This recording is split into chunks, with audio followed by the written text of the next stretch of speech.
Independent Senator Jacqui Lambie. Jacqui, good to see you this morning. Thanks for your time as always. So we had competing policies yesterday targeting those first home buyers and those millennial voters. Which suite of policies do you think is better?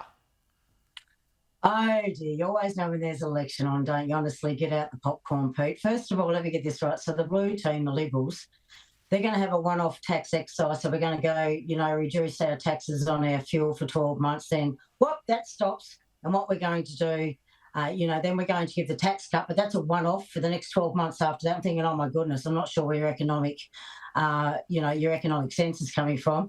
And then don't worry, then let's go to the housing policies that both of them have, right?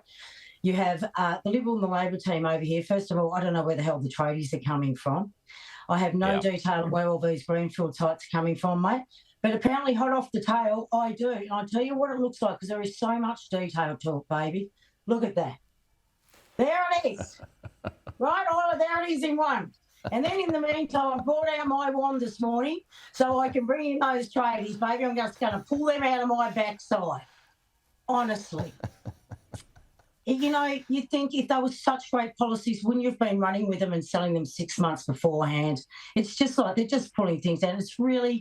It's not good for stability in the country. They're just sort of stuck in the mire with this short-term thinking. I mean, I've had both parties on today, and they're both saying it's going to address affordability, and it's all well-meaning and whatever. But the math suggests that it's just not right because you've got more people with more money now who will be trying to get fewer homes. It doesn't take Einstein to work out that that's just going to drive up prices. It just blows me away. In the meantime, there's two policies that you could do for small business, which we've all been fighting for. Everybody knows about it. We've been calling for it. Drop that tax from 25% to 15%.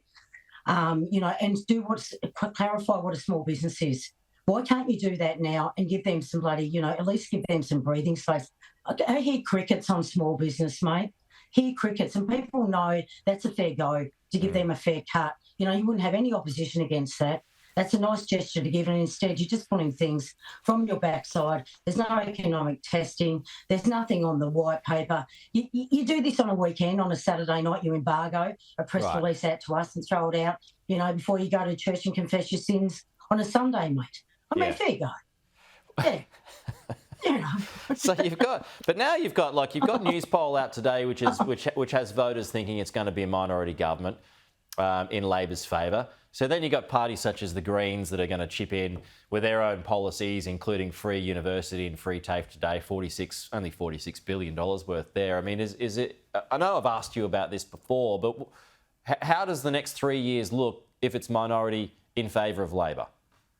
Well, it looks very interesting who they're in minority with, I suppose. So, the Greens have a massive agenda, and I can tell you now those major parties are never going to make those big multinationals and those mining companies pay their fair share of tax. Is Labor just going to have to entertain what the Greens are saying? Do you think they'll have a choice? Well, it's going to be very, very interesting. It does scare me, I'll be honest with you and your viewers, how much... they've got to stay in that centre. How much do they have to swing?